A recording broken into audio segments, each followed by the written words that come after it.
Chazak ou Baruch. Alors, Bezrat Hashem.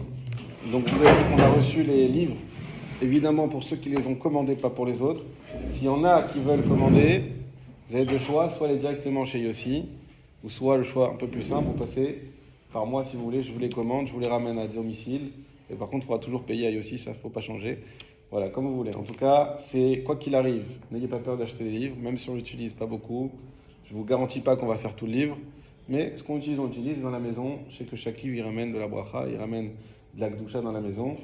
Et Bezrat Hashem, j'espère que lorsqu'on aura un Beth Knesset à nous, complètement, on pourra faire une bibliothèque où chacun pourra amener des livres, où chacun pourra emprunter des livres. Et Bezrat Hashem, ça c'est important. Yosef, c'est, je pense, quelqu'un qui est très sérieux et qui a bien envie de nous ramener pas mal de livres. C'est son commerce évidemment, mais à part ça, voilà. Donc Bezrat Hashem, on pourra aussi ramener des livres français. Il a pas mal de liens qu'il faut pour qu'on puisse ramener tous les livres qu'il faut et Bezrat Hashem grandir dans la Torah. Alors vous savez que Tou Bishvat, je pense que oui, hier soir vous avez beaucoup étudié Tou Bishvat, beaucoup de choses qu'il y a à dire sur Tou Bishvat. Comme on l'a mentionné un peu déjà ce matin, c'est pas vraiment une fête, c'est un minhag qui est assez récent. Mais bon, il y a plusieurs messages en Tou Bishvat évidemment. Et moi je voulais vous parler d'un message. Un message c'est quoi? C'est que souvent on fait un peu l'amalgame entre Tou Bishvat et Birkat Ailanot. Pourquoi? On ne comprend pas. Nous on dit Tou Bishvat, nouvel an des arbres, etc. L'arbre il démarre. C'est le moment où la plupart des pluies sont déjà tombées. Et donc on rentre un petit peu, on pourrait croire dans l'ère du printemps, mais en fait pas du tout. Le printemps c'est dans 2 mois, c'est en Nissan. Chag Aviv c'est Pessah, c'est pas Tou Bishvat. Et Birkat Ailanot, quand est-ce qu'on va le faire? C'est à Pessah. À partir de Nissan, quand on va voir les feuilles de l'arbre. Ça me fait penser des fois quand on confond Shavuot et Simchat Torah. Les enfants toujours ils confondent et c'est une confusion qui est légitime. Je comprends pas, c'est quoi la Simchat Torah? Shavuot, c'est ça la Simchat Torah, on reçoit la Torah. Et pourtant en fait la Simchat Torah, les gens ils ont du mal à... Des fois on a du mal à comprendre vraiment c'est quoi la différence et c'est quoi ces choses différentes. Donc pour répondre, effectivement, si on commence à regarder un petit peu les arbres actuellement, ce sont des arbres qui sont vides, qui sont nus. Il n'y a pas une feuille, il n'y a pas un fruit, il n'y a rien du tout. Alors c'est quoi cette histoire de fêter le nouvel an des arbres? Alors vous avez peut-être souvent entendu que c'est le moment où la sève de l'arbre elle commence à monter. Donc c'est quelque chose qui est, c'est le début de l'arrivée des fruits, mais c'est un début qui est invisible. Et ça, les Rahaim nous disent une chose, c'est un moussard dans notre vie qui est très important. Souvent, on fait des efforts pour des choses, on se donne à fond. Et on ne voit pas de résultat, on ne voit pas de pérote. Ça arrive très souvent dans l'éducation. Dans l'éducation, des fois on se dit, mais c'est pas possible, tout ce que j'ai donné, j'ai éduqué, les écoles juives, l'époque quand on était ici, on fait attention aux bonnes écoles, on a fait les brachot à la maison, on fait le birkat à voix haute, on fait le tilat yadayim, on montre, on les amène à la synagogue, on leur apprend la sniout. Et on voit des fois, mais c'est pas possible, arriver à l'adolescence, c'est pas du tout, tout ce que j'ai fait c'est pour rien, c'est quoi cette histoire? Alors déjà les Chachamim nous disent, avant qu'un arbre, encore avec le lignen de Tou Bishvat, avant qu'un arbre il pousse, quand on plante la graine elle doit d'abord pourrir. Si elle pourrit pas, elle ne peut pas pousser. Donc il y a une phase où effectivement la remise en question, des fois le contre-coup, l'inverse de ce qu'on nous a appris, et nous-mêmes on l'a fait à notre adolescence. Effectivement, il y a quelque part cette envie, ce besoin d'affirmation, de liberté, et donc on va des fois à l'inverse de tout ce qu'on connaît. Mais à un moment donné, une fois qu'il a poussé, alors là on voit effectivement les fruits qui arrivent. Et il faut savoir qu'avant que les fruits arrivent, il y a tout un processus qui est d'investissement, d'effort, et ça, au fur et à mesure, Bezrat Hashem, quoi qu'il arrive, c'est ça la Emouna. La Emouna, c'est que même si je ne vois pas maintenant le fruit, et des fois même l'inverse, je sais qu'au bout il y a un fruit. Et ça, c'est également le Limoud Torah. Abraham, il a dit, je suis venu il y a 3 mois, vous étiez à la même page. Alors, ceux qui sont là, vous dire, mais je ne comprends pas. Nous, on étudie chaque semaine, pendant toute une matinée, etc. Et finalement, est-ce qu'on a avancé ou est-ce qu'on n'a pas avancé? C'est une vraie question. On peut se poser. Est-ce qu'il faut se remettre en question toujours? Est-ce que vraiment on avance? En réalité, quand tu vas rentrer dans le texte, tu vas voir, oui, il y a ce Mishnah Bora, il y a cette question, il y a cette contradiction, il y a cette marque, et tout ça, c'est des choses qu'on oublie ce qu'on a étudié, on oublie toutes les finesses qu'on a pu capter. Et un jour, on arrive, aujourd'hui, on va parler un peu du halakha Bora, comme on les a achetés. On arrive, après quelques mois, des fois quelques années, on voit, effectivement, je suis familier avec le Shulchan Aruch, je suis familier avec le Mishnah Bora, je suis familier avec le halakha Bora. J'ai une question, j'ai pas besoin d'aller sur Google. J'ai plus envie d'aller moi chercher le livre. Ou même si je vais sur Google, c'est peut-être pour la référence. Et je vais voir le livre et je vois pas le livre comme un moi et le livre, il n'y a pas un écran, un mur en fer qui me sépare de lui parce que j'ai aucune idée de ce que je peux ouvrir. J'ai un livre et je sais l'ouvrir, je sais chercher dedans, je sais regarder et je vois la source de quel plaisir d'arriver et ça c'est des choses que l'IA pourra jamais faire pour nous.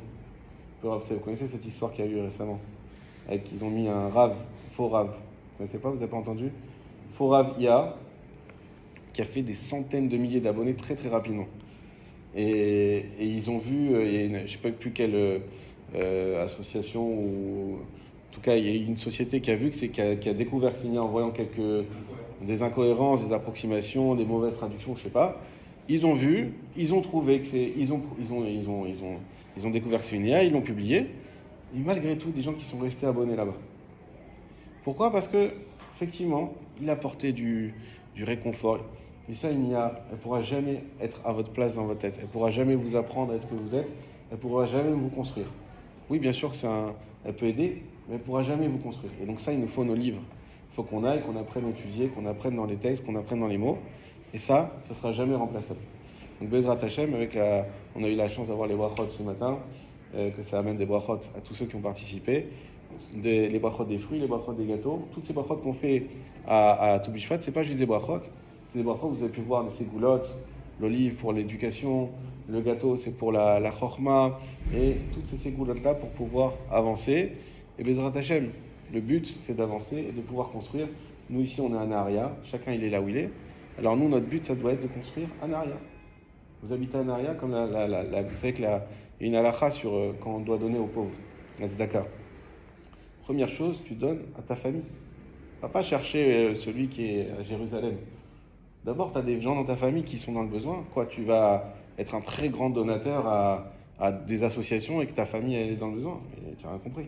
D'abord, ton cercle, ta famille. Ensuite, les pauvres de ta ville. Si chacun il s'occupe des pauvres de sa ville, il n'y a plus de problème. Les pauvres de ta ville. Ensuite, les pauvres d'Israël, effectivement, on sait qu'ils ont une importance particulière.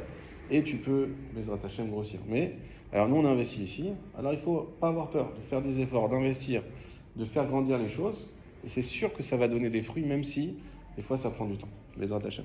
Alors le halakha Bora, pour l'instant, on l'étudiait que sur photocopie. Baruch Hashem, donc c'est toujours une grande joie de pouvoir ouvrir un nouveau livre. Alors je vous le présente un petit peu, comment ça fonctionne.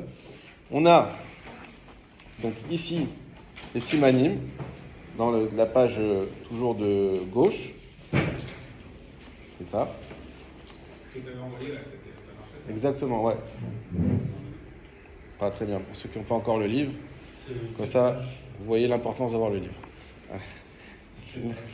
La page, alors là, on va commencer aujourd'hui. Aujourd'hui, je vais vous dire.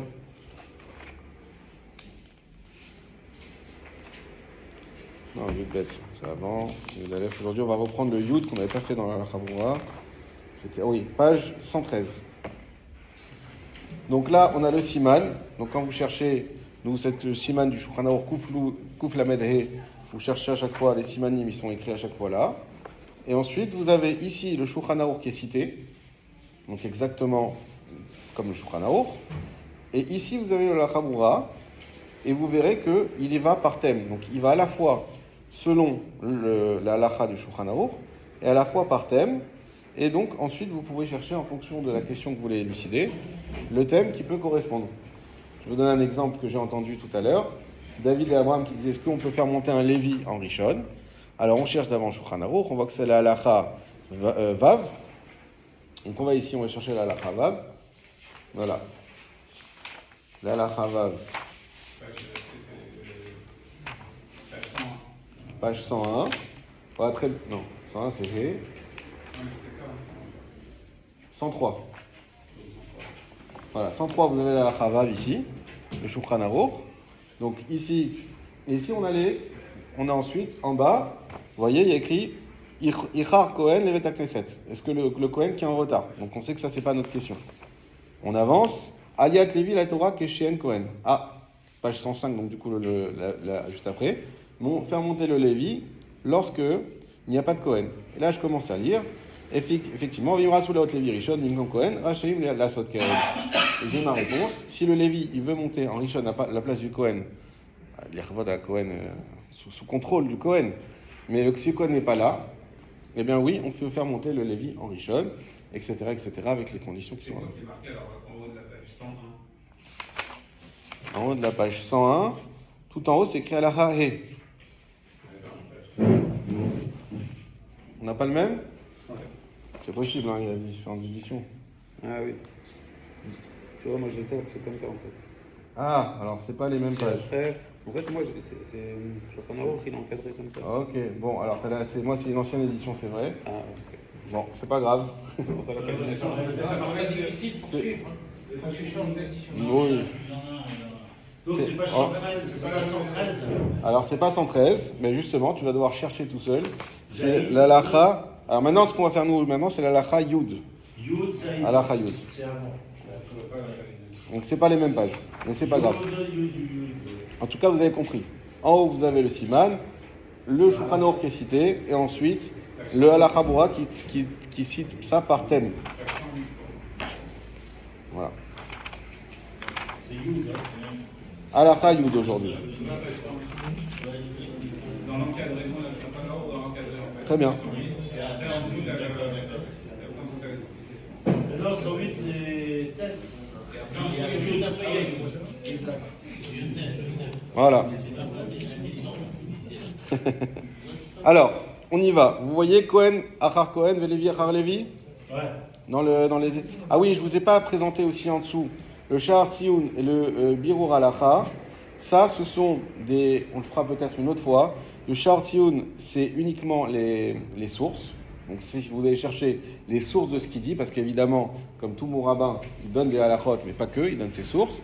Et le Birur Halacha, qui est vraiment très intéressant, mais effectivement, dans ce cas-là, Amram, il peut revenir dans un an, on sera au même endroit, c'est toutes les marloquettes sur le sujet.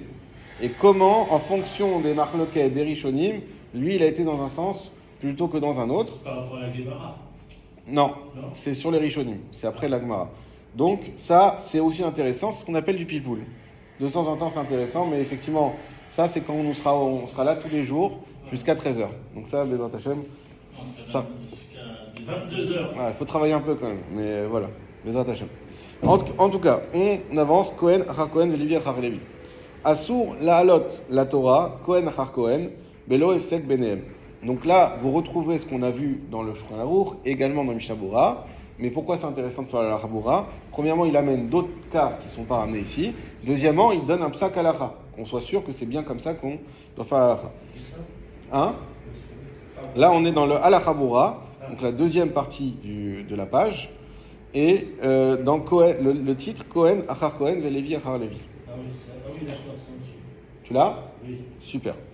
Asur la lot la Torah. Ah, Binyamin, tu l'as, t'as ton livre? Oui. Tu l'as pris, super.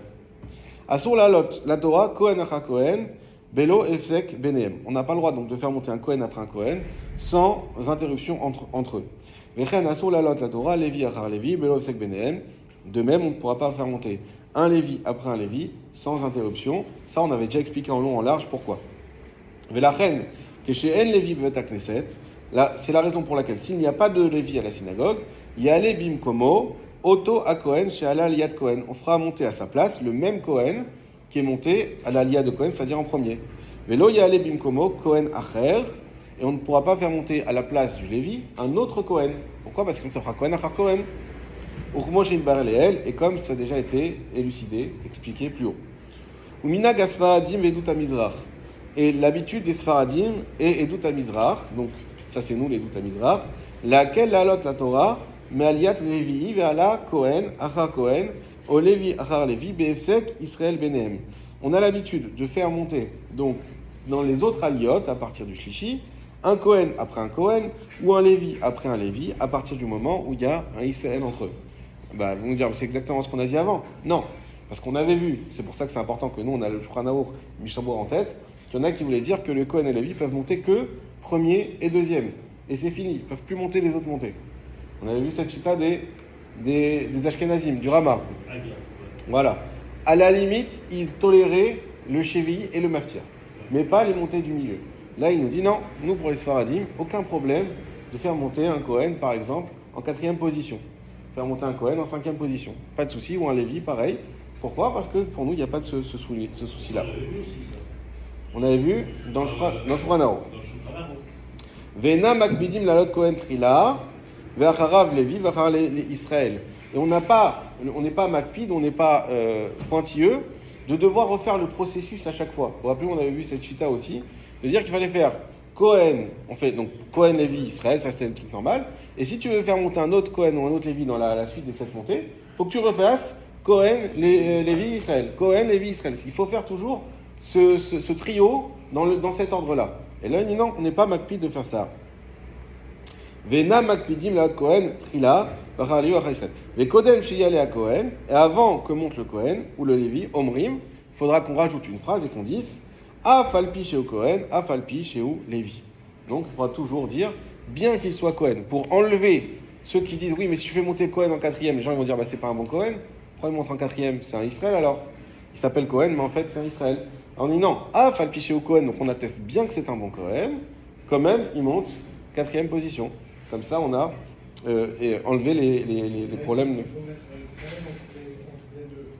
Alors, il faut quand même mettre en Israël entre les deux. Pourquoi? Parce que si tu veux monter 2 Cohen d'affilée, on a toujours peur qu'en faire monter 2, c'est quelque part dire que le premier n'était pas bon. On a toujours cette crainte, même au milieu. Même au milieu. Et au milieu, un Cohen et un Lévi, ils ne sont pas mettre un Israël, c'est pas obligé de mettre. Non. Là, au contraire, là, tu fais encore mieux. Parce que tu suis le déroulement normal. Ashkenazim Nagou, chez Lola Alot Israël Achar Cohen, les Ashkenazim, eux, ont l'habitude de ne pas faire monter un Israël après un Cohen, et la Leolam, Achar Shealea Cohen, Ole Acharav Lévi, Achar Israël. Toujours, lorsqu'un Cohen monte, forcément faire monter un Lévi après, forcément faire monter un Israël après. Pourquoi? Pour être sûr que quelqu'un qui arrive et qui voit ça, il dit ok, bah c'est le processus normal, donc tout le monde est valide, tout le monde est ok. C'est-à-dire 4e, 5e, 6e position. Exactement.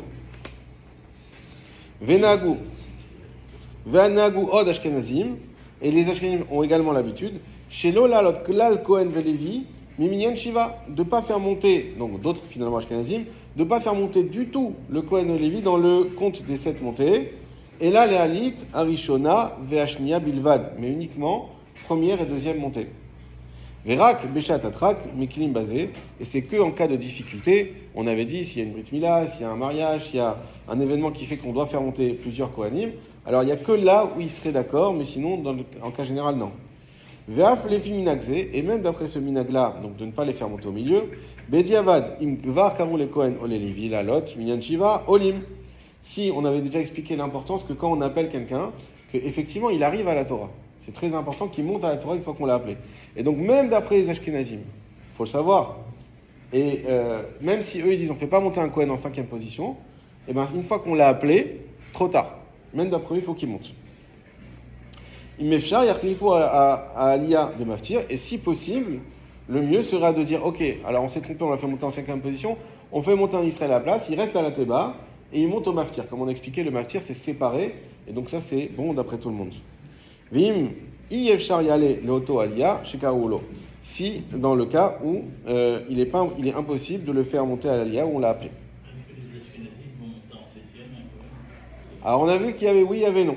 7e c'est un peu différent également, puisque comme c'est la fin de la Torah, vous vous rappelez la raison pourquoi 7e c'est bon? Oui, parce que il y a le Maftir après. Non. On fait monter quelqu'un d'important. Voilà, exactement. C'est parce que comme le 7e, l'habitude est de faire monter quelqu'un d'important, donc même si on fait monter un Kohen, on ne va pas faire monter un Kohen qui est un mauvais Kohen, si c'est un Kohen Khalal, ça veut dire que c'est un Kohen qui a fait des avérotes et tout ça.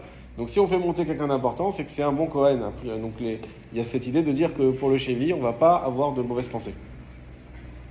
Donc ça, c'est une chose. Yesh me Ashkenazim shenagou shelo la Kohen o Levi Afilou achar shalou shiv'a olim. Et il y en a qui est des Ashkenazim qui disent qu'on a l'habitude de ne pas faire monter de Kohen ou Lévi, même si une fois qu'on a fait monter déjà 7 personnes. Ça veut dire, et là, rak l'aliyat acharona chez Kodem Maftir, mashlim. Ça sera uniquement la dernière aliyah, comme on vient d'expliquer pourquoi.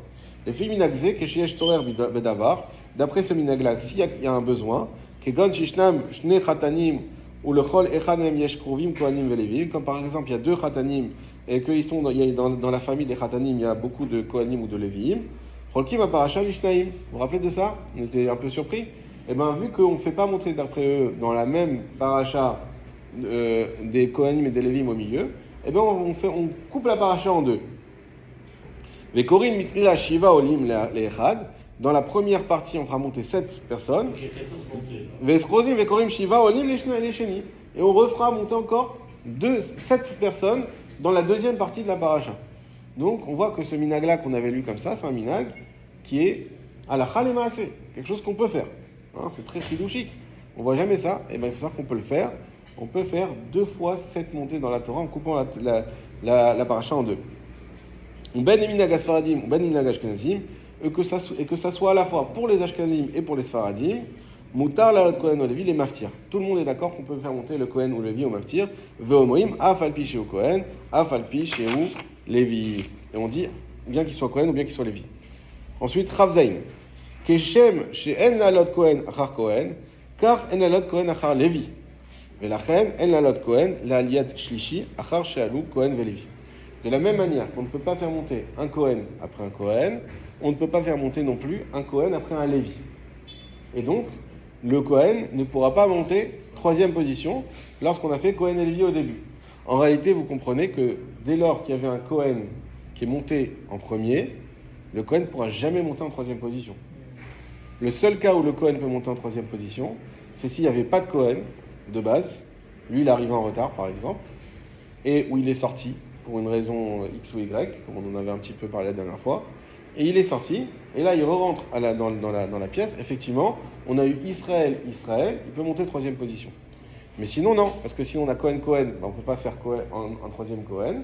Si on a Cohen Lévi, il ne peut pas monter après Lévi non plus, donc il ne pourra pas monter 3e position. Ou Mikol Makom et Mincha Shel Yom HaKippurim, Ve'ashlishi ou Maftir. Et concernant Mincha de Kippour, que la 3e montée, c'est à la fois une montée qui compte dans le minyan des montées, puisque c'est la 3e montée, et à la fois c'est le Maftir. Vechen Beshacharit ou Mincha Shel Tisha B'Av. Également à Tisha B'Av, Shel Shishi ou Maftir. Également le 3e montée, c'est lui qui fait le Maftir également. Vechen Leminag Ashkenazim, Betaniot Sibour. Également pour les Ashkenazim, quand il y a un Tanit, un jeune public, Shel Shlishi Maftir, que également ce sera le 3e qui fait Maftir. Pour les Sfaradim, non, parce que nous on ne lit pas de Haftara pendant les jeunes publics, c'est que à Tisha B'Av. Mais les Ashkenazim qui lisent une Haftara, et donc il y a dans tous les cas en fait où il y a un Maftir, Imiesh Sorer Bedavar Mutar Lalot Kohen Olevi Laliat Maftir. S'il y a un besoin, alors on pourra faire monter le Kohen ou Lévi dans la 3e montée, qui sera le Maftir, Yongo Koden, la Chen, et on devra dire toujours Afalpi Sheu Kohen, Afalpi Sheu Lévi. Kafret. Mutar Lalot Kohen, Achar Kohen, la Torah, Baliat Acharon, Mashi ou Maftir. On a dit qu'on pourra, alors ça c'est un grand ridouche aussi, on pourra faire monter un Kohen après un Kohen, donc c'est une exception à la règle, on peut faire monter 2 Kohen d'affilée, Baliat Acharon ou Maftir, dans la 7e montée et dans le Maftir. Hein? C'est quoi? Oui, voilà, Kaddish, c'est 7 montées et après le Maftir, c'est quelque chose que je crois faire. Exactement. Et donc ça, encore une fois, sinon on n'a pas étudié ça, on va aller à la synagogue. On sait tous à peu près qu'il ne faut pas faire monter un Kohen après un autre. On va avoir 2 Kohen qui vont monter l'un après l'autre, on va être choqués, on va dire attendez, il y a un problème dans ce que vous faites. Bien non, parce que en réalité, c'est 2 montées qui sont complètement séparées, comme on l'a expliqué. Et donc on peut faire monter Kohen Shivi et Kohen Maftir, il n'y a aucun problème. C'est le Kaddish qui fait un accès. C'est le Kaddish et aussi le fait qu'on a, pour la raison du Kaddish, qu'en fait on a fini les On dit les Hashlimou, machin, c'est vraiment. Exactement, c'est la Hashlama. On a fait les 7 montées obligatoires. Donc on n'est plus dans l'obligatoire, on est dans un autre chapitre, dans une autre chose, c'est le Maftir. Si c'est des moussifis. Moussifim, non, parce que les Moussifim, on les fait quand? On les fait avant le Mashlim, justement. Donc on peut pas faire monter. Il n'est pas dans le compte des 7. Et il n'est pas dans le compte des 7. Exactement. Donc c'est pour ça que dans les Moussifim, on pourra pas faire monter deux Kohen d'affilée. Et on pourra pas faire Moussif et Shevi de Kohen d'affilée non plus. Et Kevan, chez Acharon, Omer Kaddish, Achar Kriato, et puisque le dernier, c'est-à-dire celui qui est monté chez VI, il fera Kaddish après sa lecture, Vea Kaddish, Mafsik Benem, et le Kaddish, il fait bien une nafsaka, une séparation entre eux. Vechol Kisheken, chez Mutar la lot la Torah, Kohen Achar Kohen, la lot Acharon, ou Maftir, Beyamim, chez Motzaim, chez Sfarim. Et à plus forte raison que si en plus il y a deux Sefer, les fois où par exemple c'est Shabbat Rosh Chodesh, donc il y a deux Sefer, à plus forte raison qu'on peut faire Shevi le Kohen et Maftir un autre Kohen. Voilà, Kigon Beshat de Rosh Chodesh, Chayotze Bazé. C'est clair ça pour tout le monde? Très bien.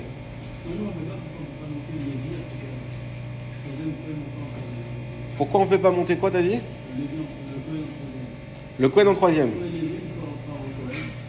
Si on fait Kohen, Lévi, Kohen, parce que sinon on va considérer que le premier cycle était mauvais. On va dire, tu recommences Kohen, ça veut dire que tu t'es rendu compte que le premier Kohen était mauvais. Il faut vraiment qu'on ait fini un cycle pour dire, oui, ok, donc on a fait ce qui était bon, et on recommence quelque chose d'autre. Vechen mutar lalot beyam simchat Torah shlosha kohanim bazé acharze. Et ça, c'est le cas exceptionnel. On peut faire monter même 3 kohanim les uns après les autres, l'un après l'autre, pardon. L'aliyat Khatan Torah, ve'asheni l'aliyat Khatan Bereshit, ve'ashishi l'aliyat Maftir. Khatan Torah, Khatan Bereshit, Maftir, 3 Sefer Torah différents, et donc 3 kohanim différents. Hein? Ah oui, ça veut dire qu'il en 7. Non, Pas en 7, il y a 5 montées, parce que c'est Simchat Torah. Il y a 5 montées, et Meona, c'est la 6. Non, mais c'est ça, il va y avoir celui qui termine la Torah, celui qui la commence, et après le Maxime. Ouais, bon, en tout cas, il y a 3 Sefer. Je ne me rappelle plus comme dans l'ordre, dans Et Khatan Torah, c'est quelle montée? C'est la dernière, il termine la Torah. Parce que je me rappelle que Meona, c'est la 6e. Non, c'est l'avant-dernière montée, on va dire. Ok. Après, la dernière montée, c'est Khatan Torah. Et du coup, on fait 7 montées à Simchat Torah? Non, c'est Si, si. Que c'est pas Shabbat. 5 montées. Moi, dans ma tête, Meona, c'est 6. Alors, Meona, c'est 4. Khatan Torah, c'est 5. Khatan Bereshit, c'est Khatan Bereshit. Ouais. Bon, à revoir. Mais en tout cas, oui, effectivement, c'est 3 Sefer, donc 3 Kohen, sans problème. Surtout qu'il y a Kaddish au milieu. Et en plus, il y a les Kaddishim au milieu. Il y a 2 Kaddish. Tu vas pouvoir monter 3 fois après. Ah non, pas le même. C'est ça le le but. premier, après il monte en Son 5e, cousin, en 6e, Voilà. en 7e. Il fait la part. Ouais. Toute sa famille peut le droit, Ok. Rosh Chodesh Tevet, Shechal Beshabbat. On a vu aussi ce cas exceptionnel où quand Rosh Chodesh Tevet il tombe Shabbat et c'est aussi Chanukah. Chez Mosim Shlosha Sfarim, là aussi on sort 3 Sefer. Vekorim Barishon Shisha Olim. Alors comment ça se passe là-bas? Pose-leur la question. Alors on pose la question à Amram, voilà ce qu'il faisait le malin tout à l'heure. Alors à Shabbat, Chanukah, Rosh Chodesh. Il y a 3 Sfarim. Est-ce qu'on peut faire monter 3 Kohen d'affilée? Est-ce qu'on peut faire monter 3 Kohen d'affilée? Comme on a dit pour Simchat Torah, qu'il y a 3 Sfarim, 3 Kohen. Donc 3 Sefer séparés. Eh ben non! Ah là là là là là là là là. C'est lié. Voilà, parce qu'en fait, comment on fait? On fait 6 montées dans le premier Sefer et la 7e dans l'autre Sefer. Donc c'est encore dans les 7 montées obligatoires. Si je me souviens bien, attendez, j'ai pas lu. Je fais pas non plus trop le malin. Les Korim Bereshan Shisha Olim, qu'on lit dans le premier 6 montées, mais Parashat Hashavua, donc de la Parashat Hashavua, ou Basheni Bekorbanot Shabbat Rosh Chodesh, ou Bashishi Bekorbanot Ensim. Et ensuite, on fait monter le deuxième dans le Korbanot, dans les Korbanot de Shabbat de Rosh Chodesh, donc la partie de Rosh Chodesh, et dans le troisième, les Korbanot de Nessim, donc c'est la partie de Hanouka. Les Minag Ashkenazim, En Lalat Kohen Achar Kohen. Mais Sefer Rishon, c'est Hacheni. D'après le Minag Ashkenaz, on ne pourra pas faire monter un Kohen après un Kohen dans le premier, la fin du premier Sefer et la fin du deuxième. Vafilou osifu olim bekriya be Sefer Rishon. Et même si on fait des mosifim dans la lecture du premier Sefer, En alot Kohen besefer rishon klal. On ne pourra pas faire monter du tout de Kohen dans le premier sefer. Aval mutar la alot Kohen achar Kohen besefer hasheni ou sefer shishi.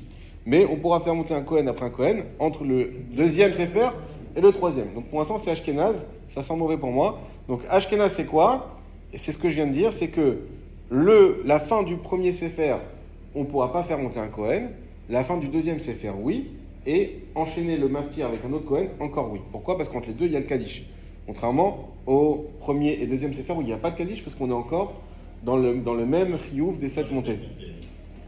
V'uadin becholze liyen rosh chodesh adar, rosh chodesh nisan, shacholu beshabbat, shavem otim shosha sifrei Torah. Et ça sera pareil pour rosh chodesh adar et rosh chodesh Nissan qui tombe Shabbat, que dans ce cas-là on fait 3 sefer Torah parce que c'est aussi parashat HaChodesh. C'est rosh chodesh, parashat HaChodesh et Shabbat. Velimnag asfaradim vedut amizrach. Alors le minag, parce que nous on avait lu que ça dans le Mishnah Berurah. Effectivement on n'avait pas vu ce que pense le Shulchan Aruch. Donc ça encore voilà, c'est un exemple de l'apport de ce livre-là. C'est que nous on n'avait pas vu d'autres avis, et là il ramène l'avis de minag asfaradim et vedut amizrach. Mutar lalot Kohen achar l'alia achorona. On pourra faire monter un Kohen après la dernière montée, besefer harishon, dans le premier sefer, ve'acharav Kohen acher besefer hasheni, et un autre Kohen ensuite dans le deuxième sefer, ve'acharav Kohen acher besefer shishi, et après lui un nouveau Kohen dans le troisième sefer. Donc comme il a dit Amram, donc effectivement, voilà. C'est inné comme ça. D'après les Sfaradim, bien que ça soit on soit encore dans les mêmes montées, entre le premier et le deuxième sefer, on est encore dans la même obligation, puisque le premier sefer c'est que le shishi et la 7e montée dans le deuxième sefer. Malgré tout, on prend en compte que c'est 2 sefers différents et on peut faire monter encore une fois 3 kohanim. Bechosheken, bemakom sheosifu al minyan haolim besefer rishon, et à plus forte raison si on fait des mosifim dans le premier sefer, ou gvar karou bo shiva haolim, et qu'il y a déjà 7 qui sont montés. Chez minag asfaradim, l'omar chati kaddish af achar a sefer rishon, parce que minag asfaradim est en réalité de faire le chati kaddish même après le premier sefer. Ça veut dire bien que on est encore on n'a pas fini les 7 montées, puisqu'il n'y a que eu 6 montées. Malgré tout, le minag est de faire le kaddish quand même, parce que on fait un nouveau sefer. Chez mutar lalot Kohen achar Kohen besefer rishon ou sefer sheni ou sefer shishi share av kaddish mafsik benem. Donc la règle à retenir, si on veut faire simple, dès qu'il y a un kaddish, alors on peut faire monter 2 Kohen d'affilée ou 2 Lévi d'affilée. Non, mais ça veut dire aussi que si je fais plein de Khati Kaddish entre le premier sefer et le deuxième sefer, tu ne peux pas faire monter 3 Kohen. Exactement. Voilà.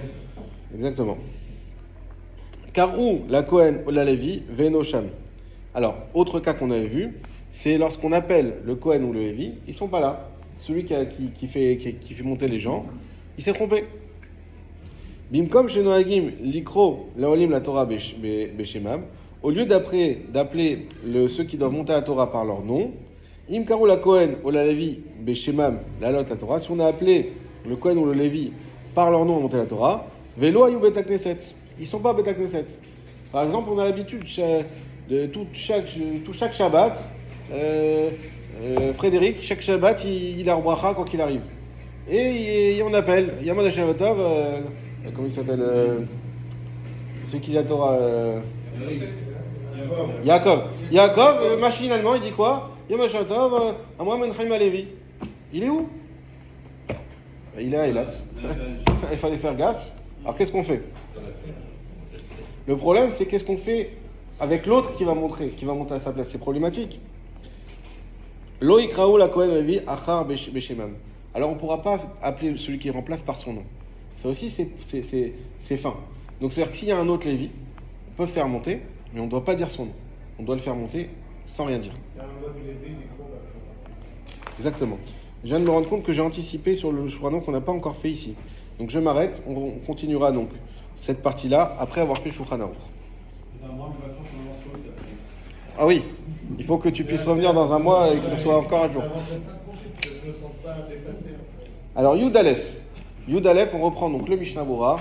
Non, mais il a un son. Non, là on a. Ça s'appelle Gemini. On a la page 18 Yutret dans le Shulchan Aruch. Tout le monde là, c'est bon? Enfin, tous ceux qui l'ont? Ouais, super. Yesh mi Omer. Il y en a qui disent She'im kara chazan kohen o Lévi venosham. Si le chazan, a appelé Kohen ou Lévi et qu'ils ne sont pas là, lo ikra la acher beshem. On ne pourra pas appeler quelqu'un d'autre par son nom. Parce qu'on a déjà dit un nom, on ne peut pas appeler par quelqu'un d'autre par son nom. Mishum gamo shel rishon. À cause du gamme de la mauvaise réputation, très bien, du premier. Alors on va juste réfléchir un instant sur ça et essayer de comprendre. Il y a des synagogues qui sont petites et des synagogues qui sont grandes. Imaginez-vous une grande synagogue en BC. Celui qui est assis là, il ne voit pas qui est là et qui n'est pas là. Il entend uniquement le chazan. Il entend le chazan, Yom Tov, Chaim ben Amram Alevi. Après il dit quoi? Yom Tov, Shalom ben Yosef Alevi. Yosef ben Shalom Alevi. Il va dire, attends, pourquoi il a appelé un deuxième? Ah, c'est-à-dire que Chaim ben Amram, on s'est rendu compte que c'est pas mon Lévi. Lui, il va pas voir ce qu'il a, pas là, il va pas voir tout ça. Donc, ça va mettre une mauvaise réputation sur le premier qu'on a appelé. Pour ça, le deuxième, on dit pas son nom. On dit pas son nom pour pas ramener cette confusion-là. Et là, Acher y allait me'atzmo, mais un autre doit monter de lui-même. Un autre doit arriver et doit monter de lui-même, sans dire son nom. Vechen nag, et c'est comme ça, le Rama il atteste que c'est également le minag ashkenaz de faire comme ça. Shliach Tzibour chez Kohen. Maintenant, un Shliach Tzibour qui lui-même est Kohen. Yachol, un Shliach Tzibour, un Chazan, qui lui-même est Kohen. Et là, on voit, alors il faut comprendre que le Chazan à l'époque, c'est lui qui appelait les gens à la Torah. Donc c'est lui qui est Kohen. Yachol, l'ikro Kohen, acher la Torah. Il a le droit d'appeler un autre Kohen à sa place. Pourquoi? On va le voir. C'est quoi la question? Et c'est bizarre, il est Kohen. Pourquoi il appelle quelqu'un d'autre? Il a qu'à monter. C'est que l'autre, il aurait dû être là à sa place. Ça veut dire que lui, il est peut-être pas un bon Kohen. Tu vois qu'il est Kohen, il est devant la Torah, il fait tout. C'est lui qui lit la Torah et il monte pas. Je crois que c'était un vous qui avait ramené ça, que le Chazan c'était un Kohen. Ouais. Alors, c'est peut-être pour ça. Là, on dit que c'est bon, mais ça sous-entend qu'il y a un problème, même si, le fait qu'on le précise. Sinon, ils montraient de jouer les Shabbats. Bah tant pis.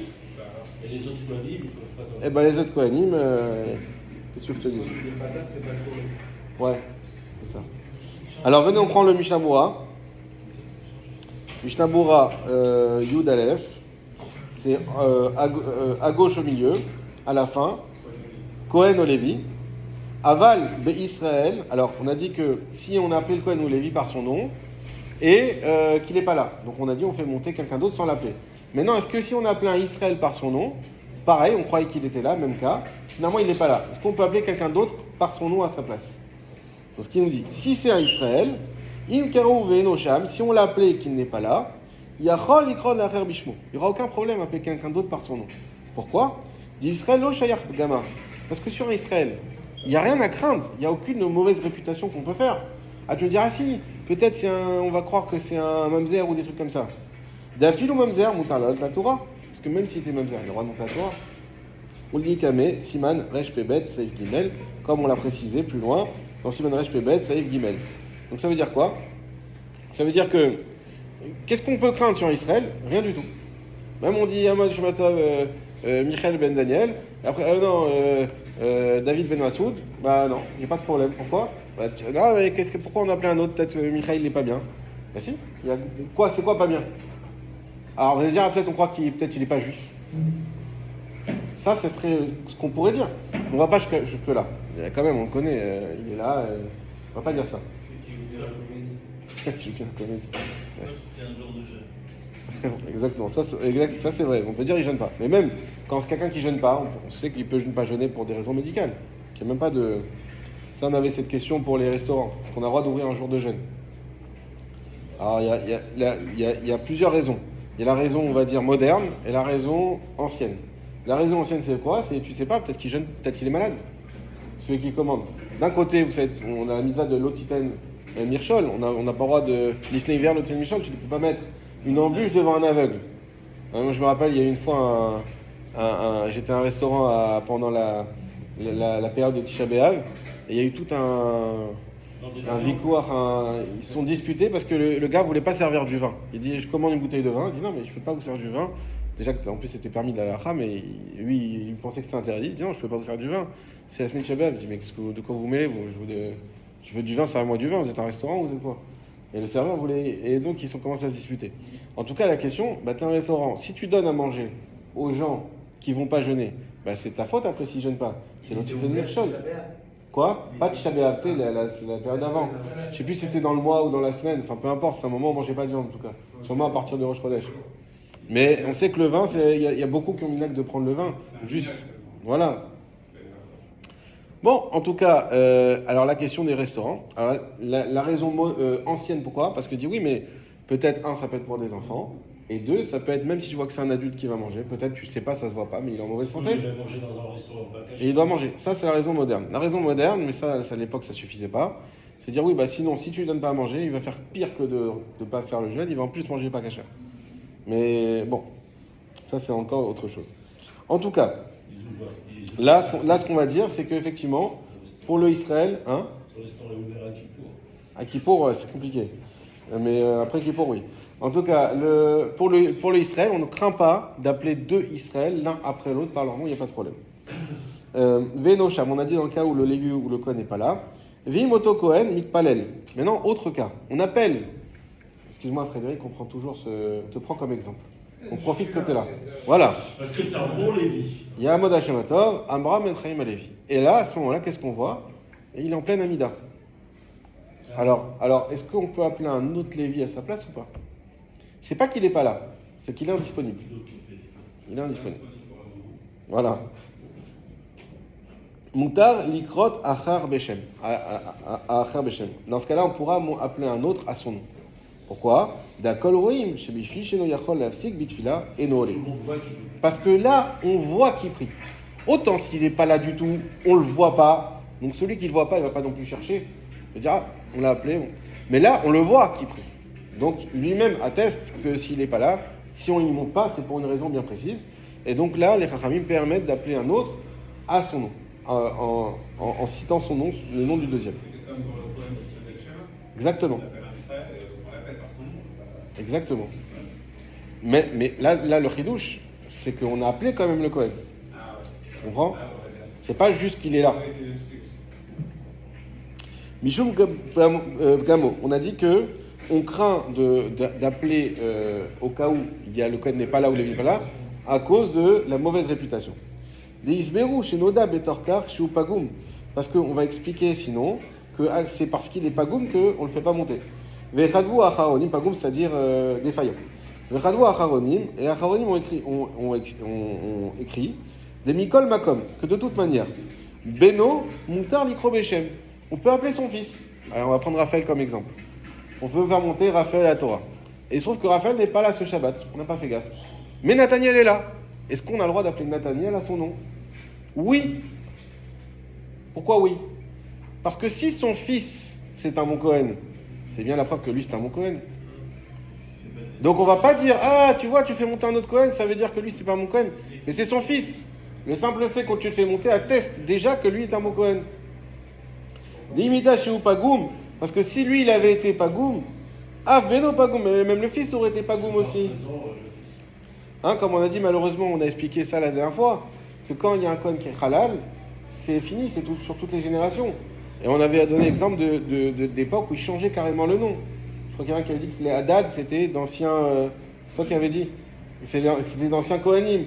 On voit que des Kohanim qu'on a changé des noms.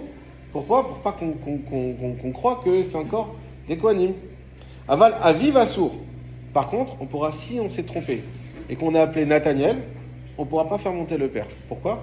Parce que le fait que le fils, le fait que le père soit bon, non pardon, le fait que si c'est ça, le fait que le père soit bon n'atteste pas que le fils est bon. Le fait que le père soit bon n'atteste pas que le fils est bon. Non. Parce que le fils peut-être il a fait une chose qu'il fallait pas faire. Mais non, puisqu'on peut faire monter le fils, ça veut dire que le père il est bon. Non. Parce que le fils atteste que le père est bon, mais le père n'atteste pas que le fils est bon. Ah oui.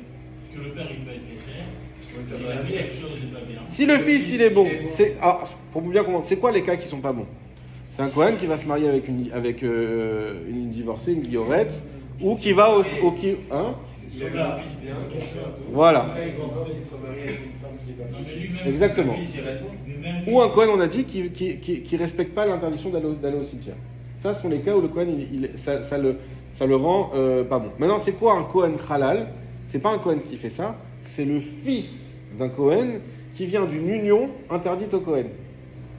Donc le Cohen qui s'est marié avec une groucha, il a un fils, Cohen halal. Donc ce Cohen-là n'est plus valable. le statut de quelqu'un qui s'est marié avec une boucha, c'est quoi? Lui, il est plus apte, mais il n'est pas halal. Parce qu'il peut faire tchouva. On l'avait vu, vous vous rappelez? Imaginons il fait tchouva, ça marche, il reprend son statut. S'il divorce, par exemple, de femme. Il divorce et il prend sur lui de ne plus le faire. Voilà. Mais le pauvre enfant qui est né au milieu, lui c'est fini. Lui c'est fini. Cohen halal, c'est dans ses gènes, c'est fini. Comme le Malzérim. Exactement.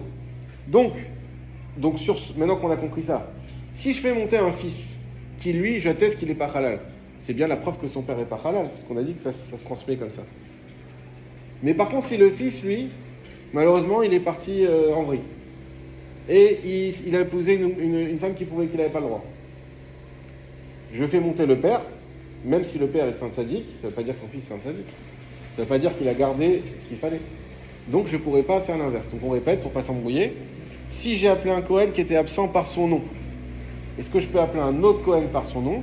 Le principe, c'est non, sauf si j'appelle son fils. Si j'appelle son fils, je peux l'appeler de nouveau à son nom, parce que ça attestera que le premier, s'il ne manque pas, c'est pas parce qu'il est mauvais, c'est juste parce qu'il n'est pas là. Par contre, si j'ai voulu, j'ai appelé le fils par son nom, et le fils est absent, est-ce que je peux appeler le père par son nom? Non. Le père peut monter, mais sans qu'on le nomme. Pourquoi? Sinon, on va craindre peut-être que le fils est pas bon. Ça va? Oui. Razak.